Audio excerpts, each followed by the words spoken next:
As the sun dipped below the vast American frontier, casting its golden hues over the untamed landscapes of the late 19th century, a lawless and rugged world unfolded before the eyes of those daring, or foolhardy, enough to stake a claim in it. This was the era of the Wild West, a time that has been romanticized in legend, but was in truth brutal, unforgiving, and for many, deadly.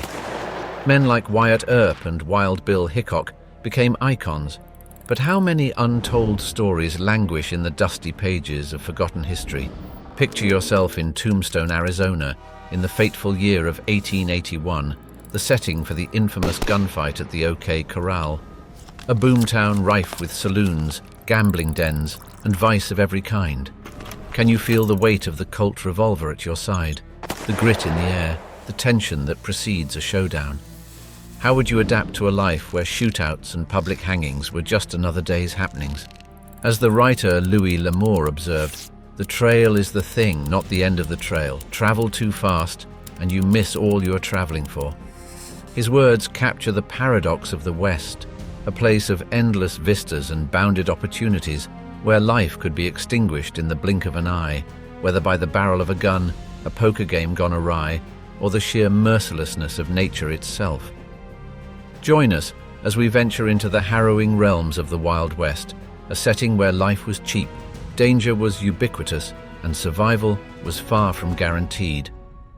Welcome to the Diary of Julius Caesar. Guns, gold, and ghosts, the mythic outlaws of the wild frontier. In a landscape dominated by rolling tumbleweeds and sunburnt prairies, the legends of the Wild West are born not only from heroes, but also from anti-heroes. Shadows don their spurs and bandanas, riding through the canyons and mesas of our collective imagination. Men like Jesse James, Billy the Kid, and Butch Cassidy are immortalized not as mere outlaws, but as icons of a turbulent, romantic, and unforgiving era. Picture this. The noon sun glares down on the streets of Northfield, Minnesota. It's September 7th, 1876, and Jesse James, along with his James Younger gang, attempts to rob the First National Bank. Unlike his previous exploits, this daring venture ended in disaster. Most of the gang were either killed or captured, but Jesse miraculously escaped, cementing his reputation as an almost spectral figure, one step ahead of mortality and the law. Jesse James wasn't just a bandit, he was an embodiment of rebellion, a Southern sympathizer in a post-Civil War nation, making him a complex folk hero to some and a fearsome outlaw to others. "I was a Confederate soldier, and I acted for the best interests of the South," he once claimed, as if to justify a life of crime as a prolonged act of resistance. Switch the reel, and now you're in New Mexico, the stomping grounds of William H. Bonney, better known as Billy the Kid.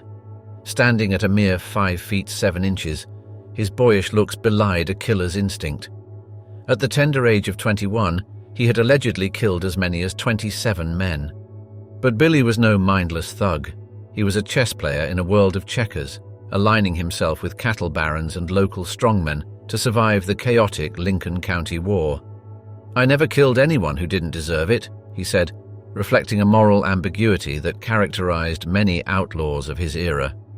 Let's not forget Butch Cassidy, born Robert Leroy Parker, and his partner Harry Longabore, the Sundance Kid. These men were the epitome of cunning, orchestrating elaborate heists and escapes that seemed to mock the very idea of law enforcement. They were the maestros of the Hole-in-the-Wall Pass in Wyoming, a natural fortress and the secret base for their Wild Bunch gang. From there, they'd plan audacious robberies, like the one at the Union Pacific Overland Flyer train in 1899. They stole $50,000 that day, an astronomical sum for the time. But these outlaw legends weren't just born from their deeds. They were made men by the stories told about them, the dime novels and sensationalized newspaper reports that set the country ablaze with tales of their adventures. Jesse James, for instance, was a favorite subject of John Newman Edwards, a Confederate sympathizer and journalist who wrote lurid accounts of James's exploits, painting him as a Robin Hood-like figure. These narratives fueled the public's imagination, making it difficult to separate the man from the myth. Whether it's Butch Cassidy and the Sundance Kid fleeing to Bolivia, to escape relentless pursuit, or Billy the Kid's daring jailbreak just days before his planned execution, these were men whose lives were anything but mundane. They operated in a world teetering between chaos and order, their exploits serving as both a warning and a lure, a dark American dream playing out against the backdrop of an unforgiving wilderness. Gallows and gavels, the tumultuous tale of frontier justice. In the vast, untamed landscapes of the Wild West, where tumbleweeds rolled and coyotes howled, there emerged an institution as tempestuous as the era it belonged to: frontier justice. Here, far removed from the stately courtrooms and black-robed judges of the East, justice was an unpredictable force, as capricious as a desert storm. Imagine, if you will, a land where your fate could be determined by the drawn gun of a local sheriff, or even worse, an angry mob, where the hangman's noose dangled ominously as the ultimate adjudicator of right and wrong. The concept of a fair trial was a far-off dream for many, a luxury eclipsed by the dire need for swift, often brutal retribution. Trial by jury. It was more like trial by fire. In the infamous case of Tom Horn, a scout and interpreter turned hired gunman, it was said that evidence against him was flimsy at best. Yet, this didn't deter the local populace in Cheyenne, Wyoming, from ushering him toward the gallows in 1903. A man's life was often weighed against public sentiment, and more often than not, it was found lacking. The absence of formal law enforcement led many communities to form their own vigilante groups. Take, for instance, the San Francisco Committee of Vigilance of 1851 and 1856, which arose in response to rampant crime and corruption. These men took it upon themselves to police, judge, and execute, all without the pesky interference of legal nuance. Famous lawmen like Wyatt Earp or Wild Bill Hickok often acted as judge, jury, and executioner, their decisions made at the business end of a revolver. Hickok's shootout with Davis Tutt in 1865 became legendary, a single duel settling matters of honor and debt. In these harsh landscapes, lynching became an all-too-common practice, and it wasn't just outlaws or alleged criminals who feared the wrath of the mob. Minorities, particularly African Americans, Mexicans, and Native Americans, found themselves disproportionately at the mercy of these extrajudicial killings. Figures like Bill Skeeto of Alabama found themselves swinging from trees for reasons as flimsy as suspicion of aiding draft dodgers during the Civil War. The aura of the Wild West was so entwined with the brutal immediacy of frontier justice that it even found its way into language and idioms. Ever heard of being run out of town on a rail? It originates from an actual practice of punishing unpopular individuals by making them straddle a fence rail held on the shoulders of two men, then being paraded around town or out of it. Talk about public shaming. Even justice itself became an entrepreneurial endeavor. In Deadwood, a mining town in the Dakota Territory, a legendary figure named Seth Bullock established not just a successful hardware business, but also a reputation as a stern, no-nonsense sheriff. His brand of justice was marketable, a promise of order in a world teeming with chaos. Perhaps one of the most chilling examples of frontier justice was the Sand Creek Massacre in 1864. Here, Colonel John Chivington led around 700 U.S. volunteers to attack and destroy a peaceful village of Cheyenne and Arapaho, all in the name of civilization. It's a dark episode, a grim testament to how the concept of justice could be twisted to justify heinous acts. Shadows on the Prairie, the unspoken wars of the Wild West. In the panorama of the Wild West, often romanticized as the land of gunslingers, gold rushes, and gallant cowboys, there lies a tumultuous, darker tale. It's a story told in the echoes of war cries, in the glint of arrowheads and the rattle of cavalry sabers, a tale born in the struggles between settlers and Native American tribes that roamed the plains long before manifest destiny drew a line in the sand. Far from mere footnotes in history, these were cataclysmic encounters that shaped the destiny of two very different civilizations. Imagine the haunting reverberations of a tribal drum, a call to arms in the heartland of the Lakota Sioux. Names like Crazy Horse and Sitting Bull are not just historical bookmarks, but were revered leaders, strategists, and warriors defending their ancestral lands. They clashed swords and ideologies with US military icons like General George Armstrong Custer, whose arrogance led him to the fields of Little Bighorn in 1876.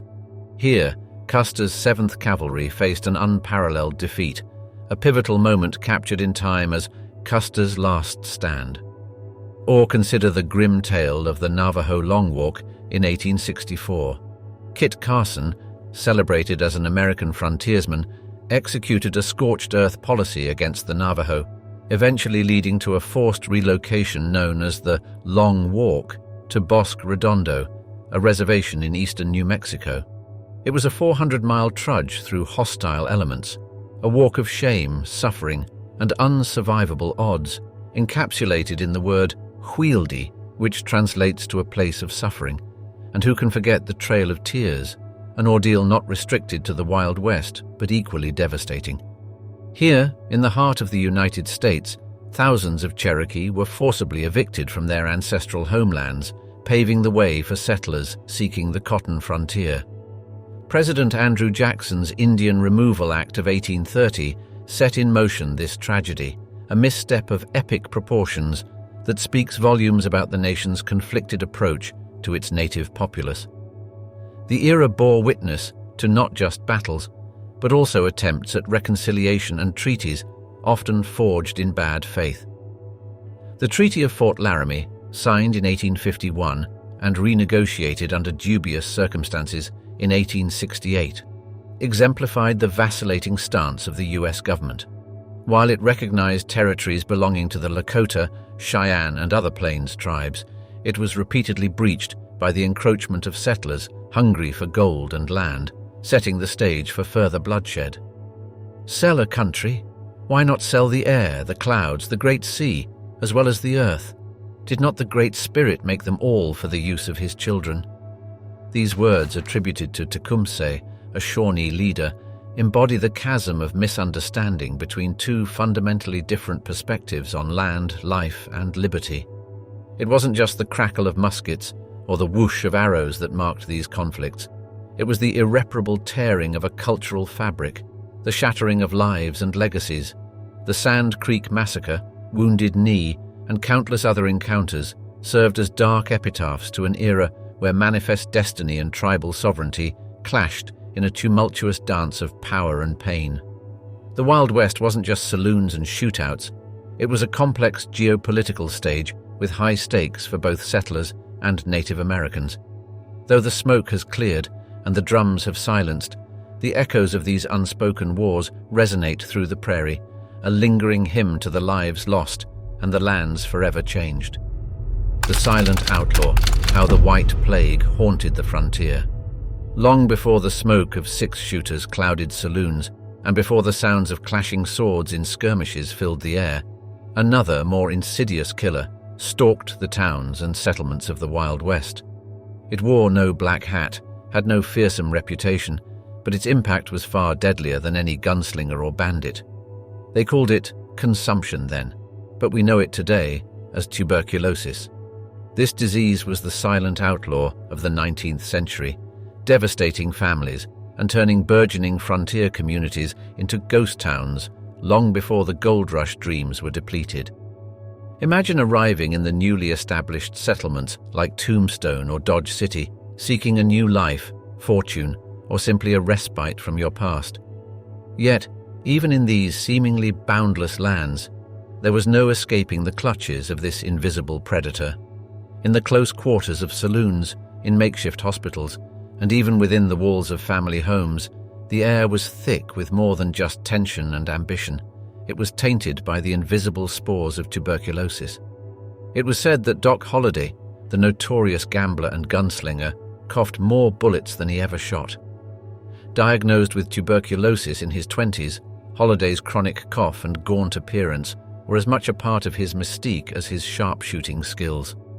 Moving to the drier climate of the Southwest in hopes of relief, he exemplified the hope and despair of many who sought to outpace the disease.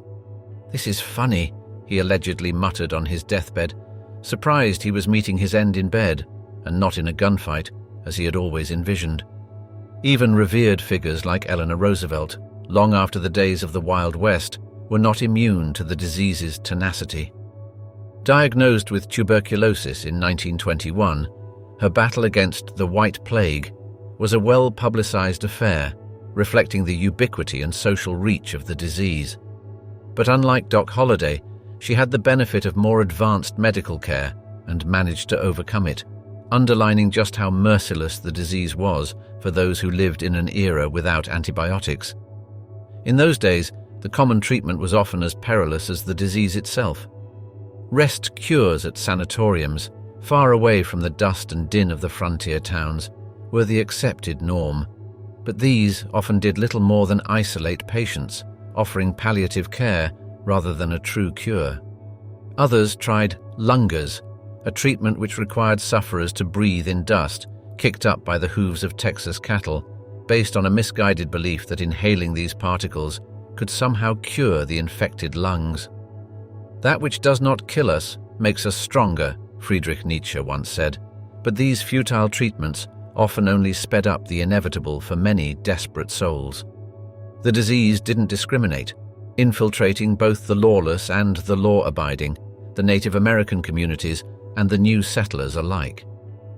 Native American populations, with no previous exposure and thus no immunity to many European diseases, were decimated when tuberculosis was introduced into their communities. The grim statistic that as many as 1 in 4 deaths on Native American reservations during the late 19th century was due to tuberculosis paints a haunting portrait of its virulence. Journeys of peril, the treacherous trails of frontier transit. Imagine saddling up, your eyes set on a horizon that promises new beginnings or perhaps glittering fortunes in gold and silver. Yet the journey itself, an odyssey through the vast, untamed expanses of the American frontier, becomes an adventure marred by perils that rival the trials of Odysseus. Whether by creaking stagecoach or chugging train, movement across the endless landscapes of the Wild West was not for the faint of heart. Each turn in the winding trail or chug along the newly laid tracks was a dance with the unknown, a tango with danger where the music was often punctuated by the crack of a rifle or the howl of a wolf. Now, consider the plight of passengers on the Butterfield Overland Mail stagecoach route, which spanned over 2,800 miles from Tipton, Missouri to San Francisco, California. Launched in 1858, this route was a marvel of logistical effort, but a gauntlet of threats. It promised to connect the two poles of a rapidly growing nation, but it also exposed travelers to the whims of highwaymen who lurked along isolated stretches of desert and mountain terrain. And let's not forget the tales of road agents, as these highwaymen were politely called. Men like Black Bart, who single-handedly held up 28 stagecoaches, became legends in their own right. I've labored long and hard for bread, for honor, and for riches, but on my corns too long you've tread, you fine-haired sons of rascals. Black Bart cheekily left as a poem at one of his heist scenes, signaling a brazen mockery of both law enforcement and his hapless victims. Meanwhile, train travel, often heralded as a safer and faster mode of transportation, came with its own brand of hazards. There was no guarantee of safety even behind the steel and steam of locomotion. Take, for instance, the great train robbery of 1866 near Seymour, Indiana. Orchestrated by the Reno Gang, it marked the first peacetime train robbery in U.S. history. Daring and ruthless, the gang looted the train, making away with over $96,000. This audacious act set a precedent for others like Jesse James and Butch Cassidy, who saw trains as moving treasure chests. Moreover, trains often traversed hostile territories, where Native American tribes saw the Iron Horse as a direct threat to their way of life. An attack on a train wasn't just an act of banditry, it was a desperate cry of resistance against encroaching doom. Natural obstacles were no less forgiving. Crossing the Sierra Nevada or the Rocky Mountains was a Herculean task that could test the resolve of the most seasoned traveler. Landslides, snowstorms, and treacherous river crossings turned many a hopeful journey into a sorrowful tale of woe. Mary Elizabeth Rollins Lightner, a young woman heading to California during the gold rush, recounted in her diary the grim discovery of the Donner Party's last camp, a haunting monument to how unforgiving the elements could be. "What toil we have in travelling is less than nothing for the anxiety of our minds toward those we left," she wrote, the echoes of past tragedies reverberating in her words. Fool's gold, the glittering nightmares of the gold rush era. In the canvas of history, few episodes shimmer with the intoxicating brilliance of the gold rush era, when whispers of golden nuggets as big as a man's fist reached the ears of fortune seekers. The allure was irresistible. Towns like San Francisco mushroomed overnight, ballooning from quiet settlements into bustling hubs of ambition. But beneath the golden gleam lay a labyrinth of horrors that turned the dreams of untold prospectors into bone-chilling nightmares. For every tale of striking it rich, there were 100 stories of loss and despair, written not with ink but with blood, sweat, and explosive dynamite. Take, for example, Edward Hargraves, who, inspired by the California gold rush of 1848, journeyed back to his native Australia and kicked off another frenzy in New South Wales in 1851. Hargraves became a hero and was rewarded handsomely. Yet, for hundreds who followed in his footsteps, the terrain itself turned traitorous. Men dug and drilled into the earth like moles, fashioning tunnels that became their subterranean crypts. Landslides and tunnel collapses were frequent, snuffing out lives as easily as a gust of wind extinguishes a candle. One minute you hear the cheerful ring of the pickaxe, and the next, a muffled cry as a rush of earth engulfs the miner, one survivor recounted. And it wasn't just the greed of the earth that posed a threat, it was the greed of men. With claims often staked adjacent to one another, disputes were as common as saloons. The euphoria of finding a gold vein could quickly turn into a deadly altercation, with bullets instead of words serving as the final argument. Claim jumping became an art form, and for those without the physical strength or numbers to defend their hard-won piece of earth, life was a constant struggle against both nature and fellow man. In fact, a heated argument over a mining claim led to the infamous OK Corral gunfight in Tombstone, Arizona, where Doc Holliday and Wyatt Earp became legendary figures. But danger wasn't just a spectacle for the men. Women too were entrapped in this high-risk game. Women like Luzena Stanley Wilson, who ventured to California in 1849 with her husband and kids, faced her own set of challenges, from running a boarding house in the turbulent mining camps to losing almost all her hard-earned property in a fire. "I thought the roar of the flames was the death knell to all my hopes and ambitions," she would later write in her memoirs, capturing the fragility of life during this chaotic period. Even the elements conspired against the gold-hungry adventurers. The Klondike Gold Rush in the late 1890s presented a hostile, frozen world where frostbite and starvation were constant companions. The Chilkoot Trail, one of the main routes to the goldfields, was a daunting climb even for seasoned mountaineers. Its infamous Golden Stairs, step cut into the ice, becoming a slippery staircase to both dreams and disasters. Among those who braved these treacherous paths was Jack London, whose experiences inspired stories that captured the brutal beauty of this untamed world. "Any man who was a man could travel alone," he wrote, "but the annals of history reveal countless souls who did, and met with fates crueler than they could have ever imagined." Snake Oil Symphony, the Deceptive orchestra of frontier medicine shows. Picture a warm summer evening in a dusty frontier town, its streets just settling from the clamor of horse hooves and rattling stagecoaches. As twilight stretches its violet hues across the sky, a colorful wagon rolls into the town square, festooned with banners and flanked by musicians tuning their instruments. The air is electric with anticipation.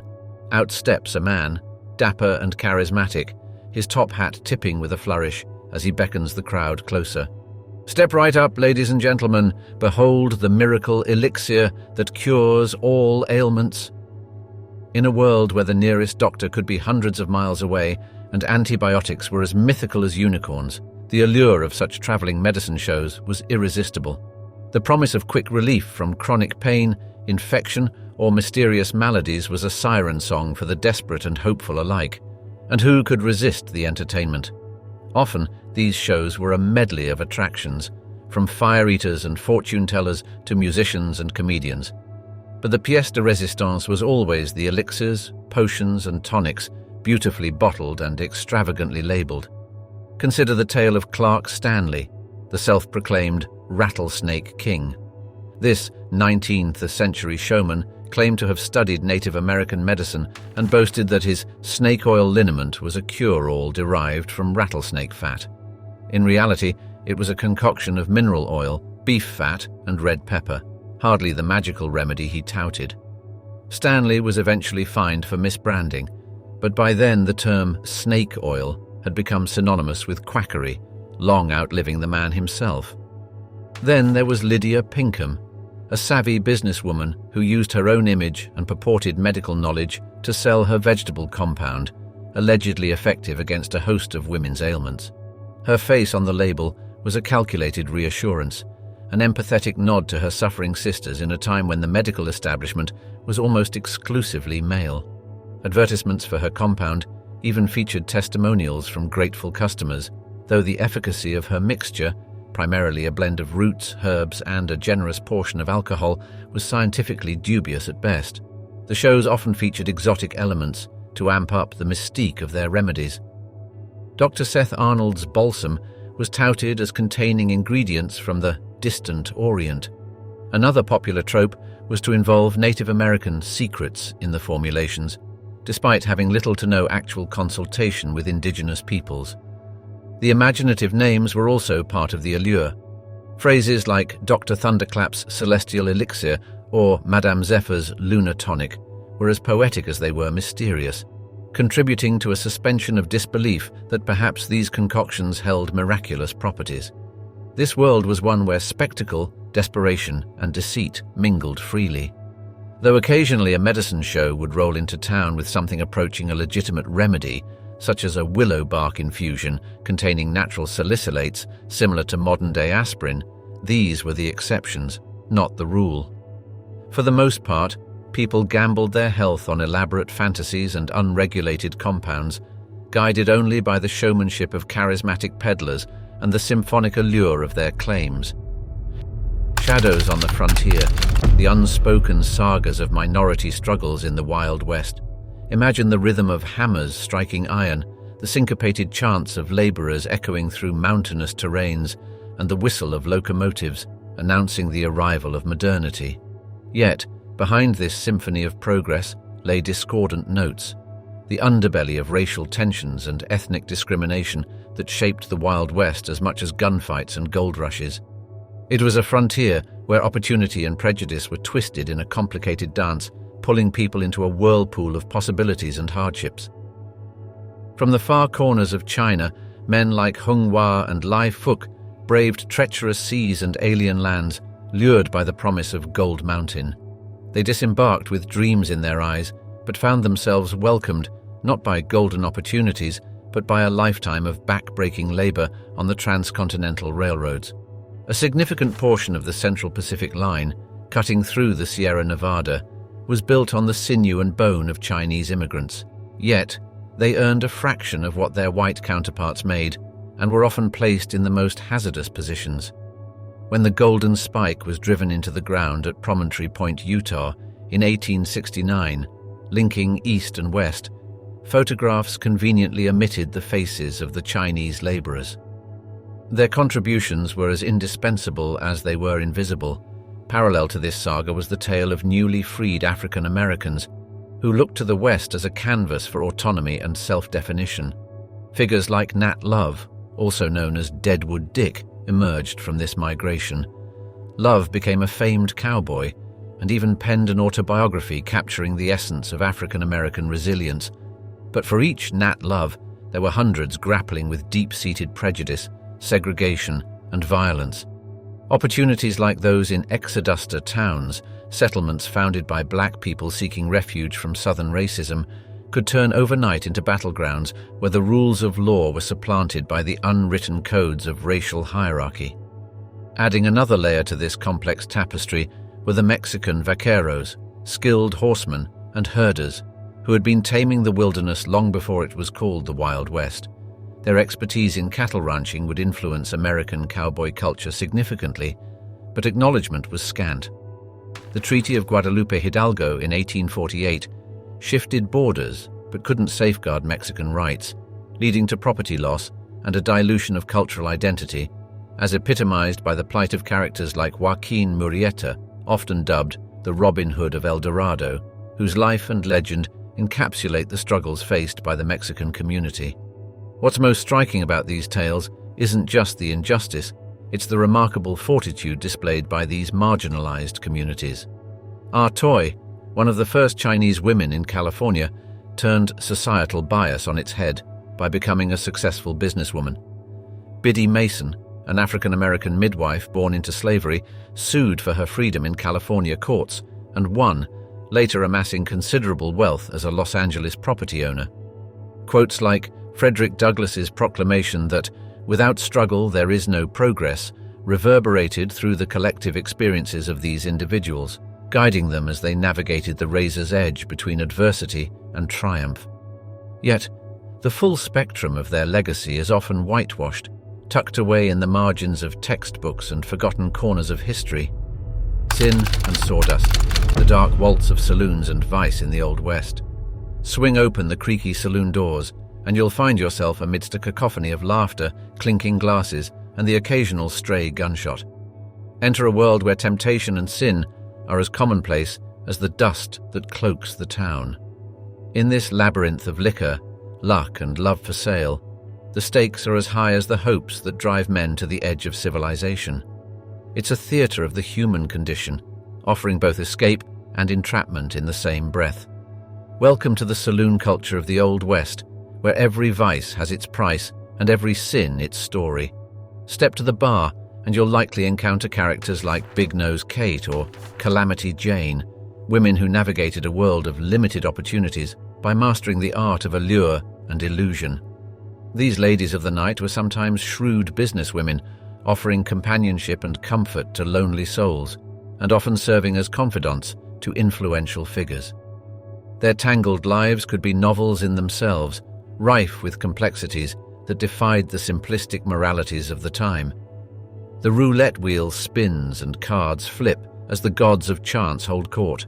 Men like Doc Holliday and Wild Bill Hickok, renowned for their skill at gambling as much as their quick draw, would spend countless hours at tables in saloons like Deadwood's infamous Number 10, where fortunes were made and lost on the roll of dice or the turn of a card.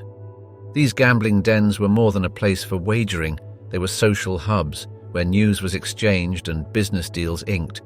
Yet disputes over cheating or unpaid debts often led to gunfights, as epitomized by the fatal hand Hickok was holding, a pair of black aces and a pair of black eights, now infamously known as the dead man's hand. Now you might think that a shot of whiskey was just a shot of whiskey, but back then it was liquid courage, a potion of forgetfulness, and often a deadly brew. Bartenders like Tom Bear River Smith, who managed the Alamo Saloon in Abilene, had to play the role of peacekeeper in these volatile environments. Smith was known for his non-violent methods, preferring to disarm rowdy customers rather than resort to gunplay. However, even he met his end violently, underscoring that the mixture of strong spirits and fiery tempers could combust at any moment. Ah yes, the music. From the wheezing harmonica to the lively fiddle, it's the soundtrack that sets the mood. One could argue that it was here, amidst the fusion of cultures and the clashing of moralities, that American music found some of its earliest expressions. The folk ballads and blues tunes that drifted from these establishments were often born from the sorrows and joys experienced within their wooden walls. Songs like "The Streets of Laredo" or "Clementine" told stories of love and loss that were as real as the wood and nails that held the saloons together. Dust and gunsmoke, the tangled webs of soldiers and mercenaries in the Wild West. When the sun sank low on the western horizon and the vast American frontier held its breath in the waning light, an uncanny quiet often settled over the land. But this deceptive calm was shattered by the boots of marching soldiers and the furtive footsteps of mercenaries. These men in dusty uniforms and weather-beaten hats were tasked with maintaining order, though the nature of that order was as enigmatic as the shifting sands. Whether they rode under the banners of the US Army or answered only to the jingling coins of private enterprise, their impact was as indelible as gunpowder on a dueling field. Ah, the US Army, whose ventures westward were considered the sword arm of manifest destiny. Men like General George Armstrong Custer, whose reputation loomed as large as the landscapes he crossed, were paradigms of military ambition. Custer's plunge into the Battle of Little Bighorn in 1876 remains a cautionary tale about the dangerous cocktail of arrogance and military power. His last stand became the first fall for many soldiers under his command, swallowed whole by the tides of retribution from Lakota Sioux and Cheyenne warriors. But the Army's complicated role wasn't just limited to clashes with Native Americans. The military often played a peculiar role in civil disputes. Soldiers stationed at far-flung outposts like Fort Apache or Fort Laramie were drawn into the webs of local politics, enforcing dubious land treaties and sometimes protecting settlers from bandits. Or was it the other way around? In territories where the law was as fluid as quicksilver, military intervention often raised as many questions as it answered. Parallel to the presence of uniformed men were the guns for hire, mercenary figures like Tom Horn, a scout, a tracker, and above all, a killer. Horn's presence loomed over the Wyoming range wars, where cattle barons paid him to settle scores in the deadliest of terms. His resume read like an anthology of violence, with a ghastly highlight being his alleged involvement in the murder of Willie Nickel, mistaken for an enemy during one of his assignments. Horn's subsequent trial and hanging cast a grim shadow on the morality of outsourced justice. Yet mercenaries could also act as reluctant heroes. Take the tale of the Earp brothers and their friend Doc Holliday, men who walked the line between lawmen and gunslingers. Their legendary gunfight at the OK Corral in Tombstone was a confrontation filled with blurred lines and ambiguous motivations. Were they upholding the law or bending it to their own needs? And how does a man like Holliday, a dentist turned gambler and gunman, end up becoming a protagonist in the untamed chapters of Western law?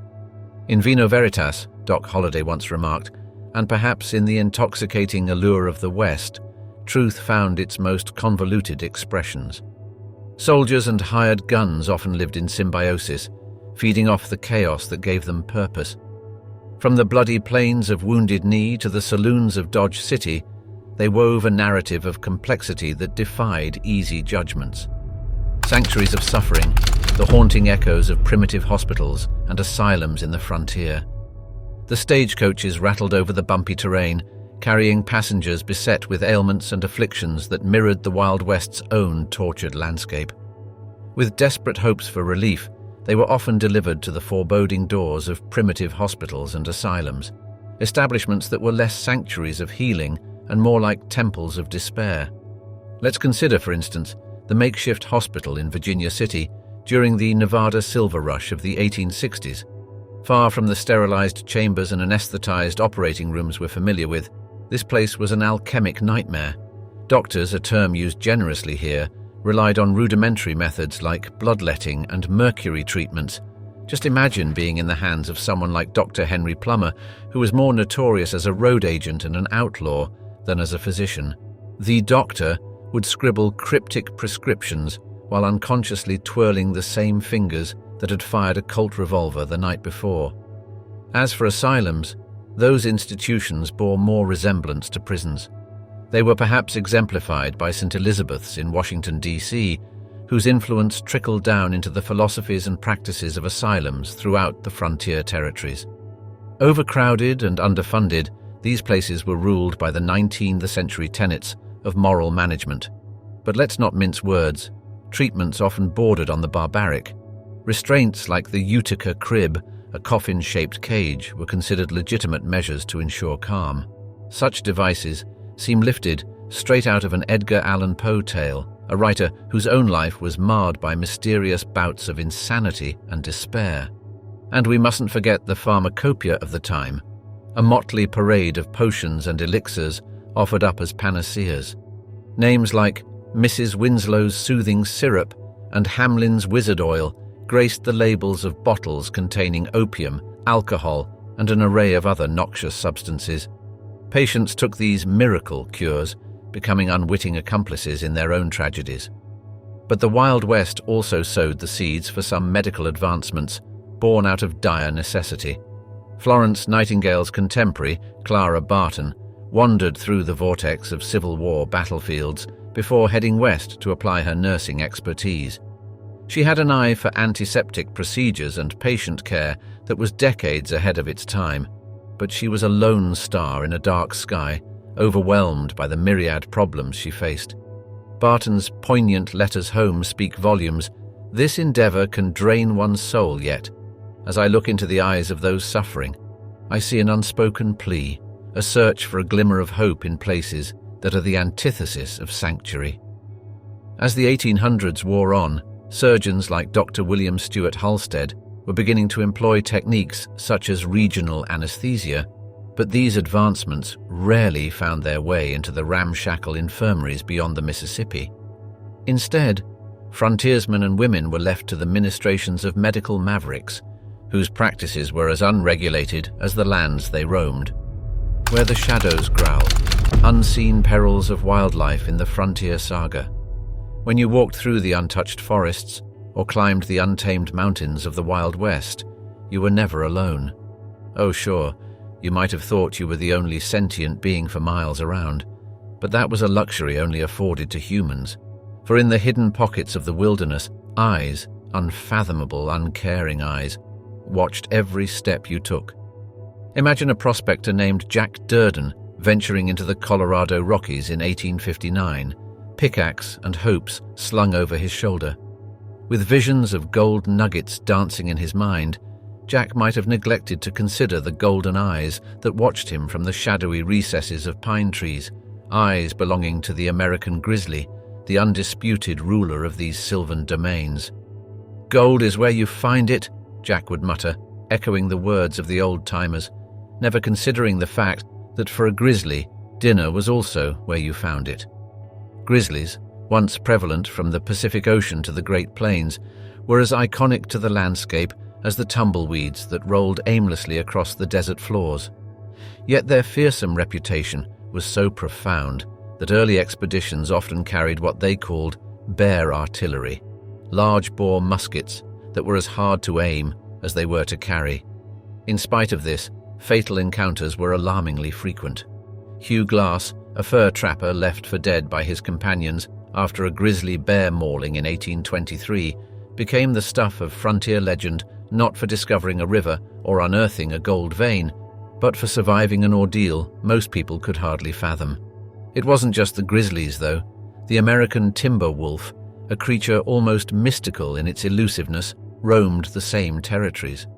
Although generally averse to human interaction, when food grew scarce and the winter winds howled through their fur, wolves wouldn't hesitate to stalk human prey, sometimes even daring to raid frontier homesteads.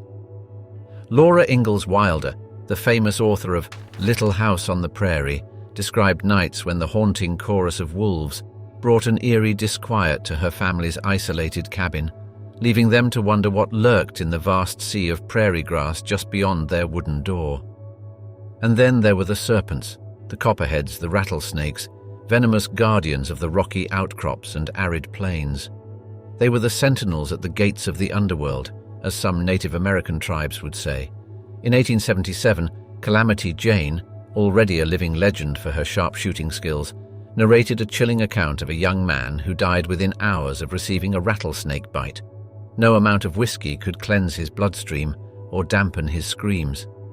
In those days, tales of animal encounters served as both cautionary tales and fodder for evening entertainment. Gathered around campfires, under the celestial ballet of the night sky, settlers and trappers shared stories that straddled the line between myth and reality. "The beasts are out there," they'd whisper, unwittingly voicing the deepest fears of the collective frontier psyche, "and they see us even when we don't see them." Childhood's End, the high-stakes playground of the Wild West. Picture a sun-soaked afternoon on the American frontier, where little Eliza Jane and her brother Timothy, armed with slingshots and wooden swords, engage in battle against imaginary foes. Their laughter rings through the air, punctuating the quiet that hangs over their homestead in the dusty plains of Kansas. It's a scene as idyllic as a Winslow Homer painting, but one that often concealed darker hues. For Eliza Jane, Timothy, and countless other children of the Wild West, their playgrounds were not just realms of innocence and imagination. They were arenas tinged with risk, where the line between play and peril was often as blurred as a tumbleweed caught in a windstorm. At a time when firecrackers were considered suitable entertainment and child-proofing meant teaching your children how to reload a musket, the notion of child safety was an alien concept. Take, for instance, the story of young Billy Thompson, just 10 years old, who in 1869 managed to get his hands on his father's loaded revolver in Ellsworth, Kansas. The gun accidentally discharged, injuring his younger sister. It was a tragic accident, one that left a permanent mark on the family and the small community they were part of. Youngsters like Billy often idolized gunfighters and lawmen, figures whose lives appeared to be woven from the same fabric of adventure and heroism that filled their storybooks. Wyatt Earp, Jesse James, and Buffalo Bill were not merely names, they were living legends, real-life Peter Pans in a world without Neverland. As a result, play-acting the life of an outlaw or a sheriff involved more than mere make-believe. It involved mimicking the dangerous behaviors and activities that such lifestyles necessitated. Shoot first, talk later, went the popular adage, and children listened, sometimes with calamitous results. Beyond firearms, even the most innocuous-seeming toys and games bore risks. Marbles, for example, were a staple of frontier childhood, yet these glassy orbs were frequently made from lead-based materials that were poisonous if ingested. Hoop rolling was another popular pastime, but one that often led children into the dangerous thoroughfares of horse-drawn carriages and frenetic markets. In an era where the term stranger danger hadn't yet been coined, children would often wander far from home, engrossed in games of hide-and-seek that spanned miles, blissfully ignorant of the inherent risks of the wild lands they inhabited. The youthful zest for exploring natural environments presented its own hazards. The story of Tom and Huck fishing on the Mississippi River might have captured the zeitgeist, but it also glossed over the numerous accounts of children who were attacked by wildlife during such adventures. Samuel Clemens, better known as Mark Twain, despite his nostalgic portrayals, himself lost a younger brother, Henry, to a steamboat explosion in 1858, a grim testament to the risks of youthful exploits. Yet, in the calloused hands of these young pioneers, even nature could sometimes be tamed. In a twist of irony, children like Annie Oakley turned the tables by mastering firearms at a young age, going on to become sharpshooters and icons in their own right. The paradox of the Wild West's childhood experience lay right there in its simultaneous ability to craft legends and yield tragedies. And so, dear viewers, we come to the fading embers of our journey through the perils and pitfalls of the Wild West, a place where even the crickets seem to whisper cautionary tales. As the ink of history dries on the sepia-tinted pages of yesteryears, it begs the question, would we, creatures of cushioned existence and modern amenities, have withstood the harsh tests posed by this untamed frontier? As the iconic Calamity Jane once quipped, "I figure if a girl wants to be a legend, she should go ahead and be one." But let's be honest, most of us would rather be legends in an age of climate control, antibiotics, and GPS navigation. The Wild West, it seems, belongs to the hardy souls who inhabited it, a theatre of dreams and dread that we can only peek into from the cozy confines of our present. So, tip your hat and bid adieu to the howling coyotes and the dust-choked trails of a bygone era. Until the sun rises again on another chapter of history, may your boots remain unstirred by rattlesnakes, and may your duels be limited to the realm of video games. Yee-haw!